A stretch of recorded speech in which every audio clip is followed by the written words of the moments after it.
This is a get to know us episode. Yep. She ChatGPT'd random questions. What is the most memorable trip you've ever taken? What's a talent that no one knows about? What would your days look like if you didn't have kids? What is the biggest fear you have? What was the first CD you ever owned? If I were president, what's the first thing you would change? And here is where real estate comes in. What is a skill or hobby you always wanted to learn but never did? Where would you live if you could live anywhere? And which one's that?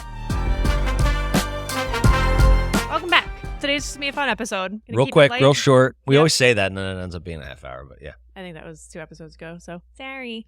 This one is going to be, we decided to just write down random questions. So this is a get to know us episode. Yep. You're not going to learn anything about real estate in this one. I don't know. We'll find a way to talk about it. I'm sure. This is just going to be for funsies, get to know us. And we both wrote down an amount of questions we were going to do. Randomly, we didn't tell each other what we wrote down, so it should be a fun discovery. And I guess we figured it out that we could answer our own questions. Yeah. Okay. We also learned that I'm really bad on the fly of coming up with random questions. Yeah, she ChatGPT'd random questions. I don't even know. I'm surprised ChatGPT was just like, you're on your own. Yeah, the Wild West of using your own mind. So here we are. All right, you go first. And if you have questions, random questions that I don't have to use ChatGPT for the next time we do this, just write them down and we'll answer them. I just don't want to wrap to shit if you're like, why did you tell me I heard it? Like, I would have. I know. That's what I'm trying to avoid any pitfalls here. All right. What is the most memorable trip you've ever taken? Easy. I was in Europe. My kids were 5 and 7. My wife is Hungarian and third generation Hungarian. And we took my father-in-law back, went to Budapest, went back to the town that his family was from. And then we flew to Nice to see her aunt. And then we went to Paris alone with the kids. And we were really worried it was like going to be really hard with a 5 and 7-year-old. They had a blast. Everyone had a great time. It was the best trip. Cool. Yeah. Awesome trip. Mine don't involve children. Yeah. I almost wrote this one. What is that? What's a talent that no one knows about? Yeah. I don't know. I talk Quilt so much. ironing? I used to make quilts. Yeah. That's not really interesting, though. I don't know. I can write. Okay. I'm a published poet. That's not necessarily a talent. It was something I won, and I'm published in a book. So, sure. You're a writer. Yeah. Writing is a talent you have. Yeah. Okay. Which is why you find me like writing things out versus putting myself on a camera on Instagram, like you say, because I'm far better at writing things out than I am speaking at nothing. Yeah. You're getting better on camera. Thanks. Other than that, I don't know if there's other talents that I have that people don't know about because I talk too much. And so what's another talent that our audience wouldn't know? I mean, you talk about your talents and we got to get you a talent. I can cook. I'm no chef Anuski over here. What's your favorite thing to cook? Jambalaya. Well, that's not I bad. make a mean jambalaya. Okay. Not a mean. There you go. Yeah. Okay. All right. Don't sell yourself short, Nusky. It's more than just, it's not very hidden. I don't hide many things. I'm a very secretive person. But the thing is, I've known you for a long time. I had no idea you make a good jambalaya. So it's a little more hidden. Do you want some the next time I make it? I just made a beef stew last week, too. That was pretty good. I froze some if you want it. Oh, that's one of mine. I want you to answer this one. That's not how you play the rules. There's no rules. There's no rules. Just stop it. It's not part of the rules, Seth. Not part of the rules. All right. What do we got? We've got, what would your days look like if you didn't have kids? My days would there'd probably be a lot of golf, a lot of poker involved. I would probably volunteer or do something to fill up some of my time at night. But overall, it'd probably be what a lot of people envision, which is a lot less hectic, a lot more controlled, a lot more schedules. I would think that I don't think I would do like a lot of loafing around. I don't think I would just lay around. I think that would get old. I think in contrast to not having, if I had kids and then if I didn't have kids, I'd probably do a little bit of loafing around, but then I would need to fill my day with structure. Yeah. What about you? I had a big question. Honestly, I would probably I'd probably work nonstop because I time manage myself better now and section things off. And be able to give myself a point where I know I need to take care of me because I need to be able to take care of him. Yeah. And I can only take so much mentally. But when I didn't have kids, oh my God, work with my child. And that is like how I grinded up all the way to the top. So that, and I would probably travel a lot more because now I have, you know how it is. You're up. Okay. Even though I just answered that one and did a double. Let's go. Stop worrying about structure. What is the biggest fear you have? That's a heavy question.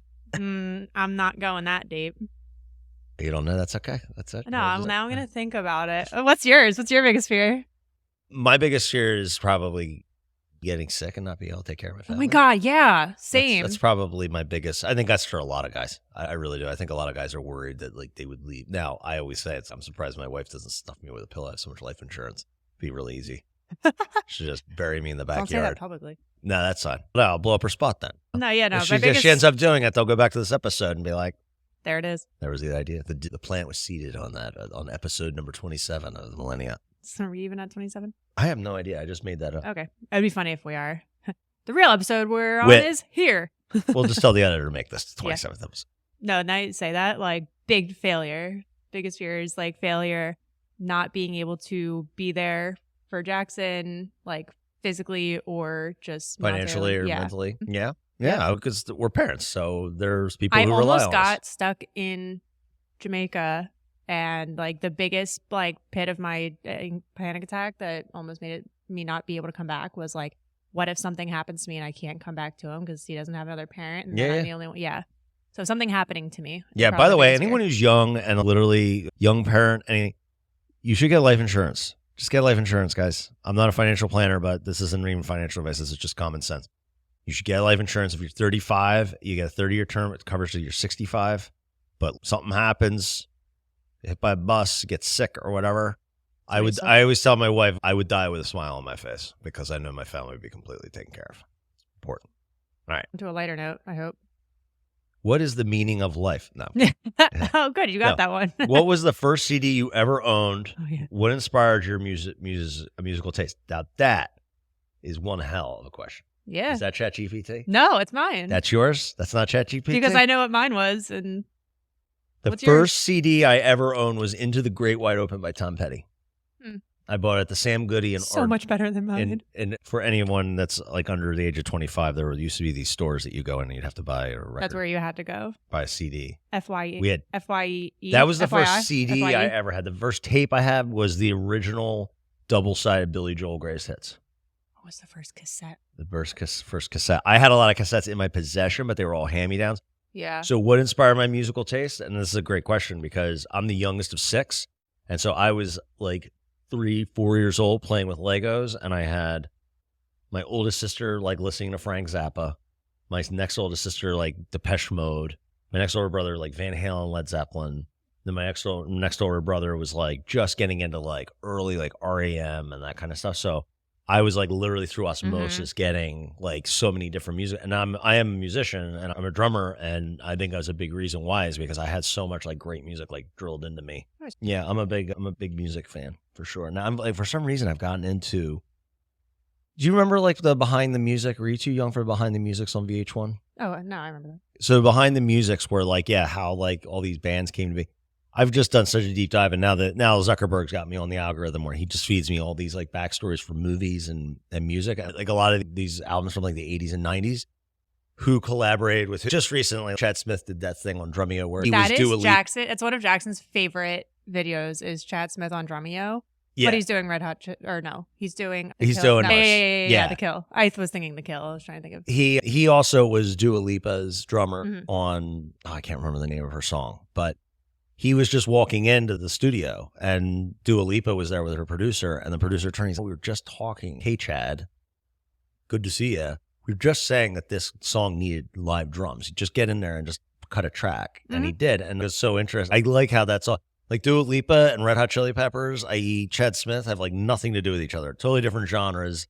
He's probably 35 years older than her. I think he's 60 and she's like in her 20s. And I think that's so interesting how that all comes together. Like that's like Travis Barker is everybody just only sees him as Blink-182, but he does drumming on so much rap and like all sorts of stuff. Yeah, I think that's so interesting. There's that whole ecosystem you don't see at the Grammys, you don't see but like when you go back and you start digging through old albums and who actually sat in on some of these albums. And there was a guy named Jeff Porcaro who is, if you're a drummer, you know who Jeff Porcaro is because he's like pretty much the most prevalent studio drummer in the 70s and 80s. Like he was like on all Diana Ross's stuff. He was the drummer for Toto. He was drummer for all kinds of bands. And I find that interesting. So I think I all born of the fact that I was like drilled with great music when I was younger. My music did not come from myself. What do you think my first CD was? It was probably something like like fucking Ace of Base or something like that. Wilson Phillips, something. What year? Tell me what year. I don't remember which year. No, remember, there's a core memory in my mind. So it was like probably like 2000, right? I just don't think you're going to get it. It's not like it is so random. Oh, it's so random. Okay, but it's not like an Avril Lavigne or some kind of. No, but Britney Spears may have been, but like Michelle Branch or like Vanessa Carlton. I think before that, I had Hoobastank. Oh, okay. Yeah. I don't know why. They suck. That was the first one that I had, but then it was like Britney Spears one more time. Hoobastank stinks. Hoobastank. Hoobastank. Very apropos. No, my taste in music had nothing to do with my. I thought that I just listened to everything my sister listened to, and I just never really resonated. But I never resonated with it until I heard the Blink-182 Untitled album. That is where my music taste. That was the first album I ever listened to that I said, "Wait, I like this. Yeah, this is what I like." And then my pop punk just expanded from there, baby. Yeah. And now I get to go see them. Yeah, so I was literally like in the early 80s. I still remember the house I used to grow up in, or I used to live in, and it was like NXS, Wang Chung, like all those cassettes. Yep. I don't care. You don't care? Let's do it. I don't want to pick yours. If I were president, what's the first thing you would change? And here is where real estate comes in. Anything that had to do with housing, affordable housing, putting any like some sort of regulation in, something to just this housing crisis. Okay. I would address it. I would also, how far do you want me to go? Because you know what my next one's going to be. What is my passion topic that I can rant on about a broken system? I don't know. Why don't you tell us about education? Okay. College costs, not like relieving prior debts or whatever. That's just been said and done and whatever, but just so much. Actually, no, the next thing would probably be something that nobody is talking about. And I can't believe nobody is talking about it. And it's credit, just like the credit system at all, and how like medical bills are affecting it. And then that goes into just like the medical industry and the inflation of costs and for what reason, and just creditors. And so how would you change it? That's the reason I'm not going for presidency. I don't even know where it freaking starts, to be quite honest. But like, I would at least start. There needs to be a conversation started about credit, because the way and like the fact that nobody is talking about it is just like they can do whatever. The fact that it is so hard to build, but then can drop over the stupidest thing, and then it's so hard to bring it back up is just, it shouldn't be that way. Okay. It's not going to be. It's not going to be what you think, which is a long, lengthy political diatribe, which I can go on. I would ban loud cars and motorcycles. Fucking hate loud. I'm sorry if anyone out there. You're gonna get some clap back on that one. Fucking, I don't care. I don't want to hear your shit. I don't want to hear. I don't want to hear you rev or rumble past my house or anything. There used to be a motorcycle that would pull into the back alley when I was younger, growing up at home. Motorcycle that pulled into the back alley as I was going to sleep every night at 9:30, 10 o'clock, every single night. And then my sister, who is way less. It has no filter in her mouth in any way whatsoever, would shout out her window. Yeah, it's obnoxious, and a lot of people don't realize this, but the Harley Davidson muffler that was discovered by accident. It was a defect in one of the models, and then Harley Davidson tried to take it away, and there was this huge uproar, and that's why those motorcycles are intentionally loud now, because of a defect. And it's just welcome back to an episode of Seth Knows Everything About Everything. It's not anything I'm interested in listening to. So just get it done. That's what you would do with your president. Get it done, Biden or Trump. You got my vote. Biden or Trump. I don't give a shit. Just get it done. What is a skill or hobby you always wanted to learn but never did? Is that ChatGPT? Yes. That's fucking ChatGPT. What is a skill or hobby you always wanted to learn but never did? I don't know, man. I don't have a lot of regrets or anything like that. I don't know. I don't have anything where I wish I went and learned how to surf or learned how to knit or iron quilts like you used to, weirdo. Sewed quilts, thank you. He sewed quilts. And ironed them. Hey, it's a completely normal thing for a 32-year-old. Quilts. They were for kids with cancer at Children's Hospital. When you think of quilts, you think of a 32-year-old millennial. Definitely. Damn straight. Definitely. From Delco. Yeah, definitely. We give them to cancer patients at CHOP. Yeah, whatever. Lots of quilts there. I don't know. I don't have any of those kinds of regrets. Or I wish I had learned how to do that. I certainly wish I could have continued with my drumming. I was was pretty decent, and so do I. You would have been able to teach Jackson. Yeah, but kids and family and logistics took. But I'll get back to that. I'm looking in probably the next year or so to get back into it, and then because the kids are going to get older, and I can start re-engaging some of that stuff. Certainly, we'll re-engage a lot more poker, a lot more golf too. But hey, Ed, this is a word of the wise, guys. If you don't have a hobby or anything else to do outside of working and parenting, you should get one. Because the kids are going to be gone one day, and you should have something where you don't have to start from scratch. Take it from me. I'll do so much more archery. Jackson actually wants me to do more archery at home because I have a target outside. I have my bow. Do it. Yeah. I don't know why I don't. Yeah. All right. Yeah. Oh, I didn't intentionally pick yours. What? Pick that up. Is it the same one? Pick it up. Is this ChatGPT? No, it's... If you could live anywhere. This one is, where would you live if you could live anywhere? And which one's that? If you could live anywhere in the U.S., regardless of price and logistics, where would it be? So a little word salad-y, a nusky. Whatever. I have to go first. Regardless of price and logistics. Promise. Yeah, that's right. No collusion. Okay, either. One of them I've been to and one of them I have not. And then one of them I would love to, except I'm not fit for it. One is Tennessee, because I actually, when I went down there for my friend's wedding a couple years ago, I love the style of homes. They're beautiful. And they're just like, I don't know, it's just that style that I like as I'm driving around. Southern style. Yeah. And I like just the proximity of things. Getting into Nashville was so simple and easy and not very far versus like, I'm just comparing driving into Philly is an absolute nightmare from any direction. So I really liked. So anywhere in the world, regardless of price and United logistics. States. Oh, so this is anywhere. Okay, anywhere in the United States. The traffic patterns of Nashville are your most attractive, and the housing stuff. I didn't say most attractive. I said that is somewhere I have been to. Okay. Somewhere that I haven't been to. Pick a spot. Where could you live? You got $1 billion. You can move anywhere. You can do whatever you want. Anywhere. I haven't traveled enough. What I was gonna say is there's also I would love to live in Wyoming or Colorado. Okay.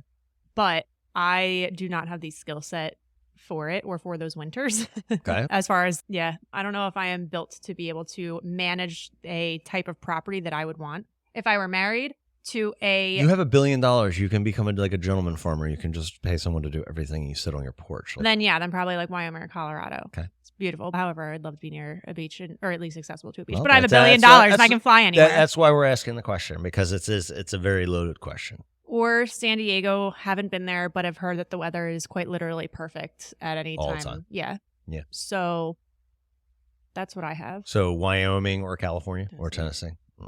I'd pick Philadelphia. Actually, this is a great place. This is a great place to raise a family. It really is. But if there were no kids and nothing involved, I would probably do something. And money was no issue, I'd probably do California. I'd probably live between LA and San Francisco, like on the coast somewhere where there was more people. I wouldn't want rural. I'd get bored and it would take forever to get anywhere. I'd want to be like in the thick of things. I'd want something that was like had action in it. I don't want traffic. But I don't no, but I'm not talking about traffic, but I'm talking about something like suburban, not city. I'll tell you what, when I was out in Wyoming, I loved that there wasn't a single traffic light. Yeah, but I think if I was to live there, I think it would be a little too slow for me. I think I would need something. It would take, because don't forget, it takes forever to get anywhere. You think I know. 20 minutes to get everywhere. Well, that's why I said Colorado is a little bit more, it's structured for an economy, a little bit better than, a lot better than Wyoming is. Colorado. But I don't mean like Denver, like down around Durango. Like I love the Durango and Mancos area. That's fine. I think I would want, if I was to live somewhere, I would have more going on, and then I would be able to go travel and go to like my Lake Tahoe house or my Florida house or Texas ranch or whatever, but I would want to be around other people. So I think it would probably be like north of LA or south of San Francisco, or even outside of not Carlsbad, but like an area outside of San Diego, just because, and you can get anywhere from those airports. So if I have $1 billion, I'm not staying put. I'm going to go travel. I have $1 billion. I got my own airport. I don't know. I grew up too close to the city, and I don't love being in the chaos of all of it. I like being on the outskirts. So I think what it comes down to is I haven't traveled enough. I need to see more places to figure out where I could live with disposable income. That's right. Okay. All right. That sounds good. We're all empty. If you have give me random questions to be able to ask, because I can't think of my feet. Give us some random questions. We'll answer them on the fly. Because apparently we're asking the same ones. So. That's right. All right. Hope you enjoy getting to know us. See you. Bye-bye.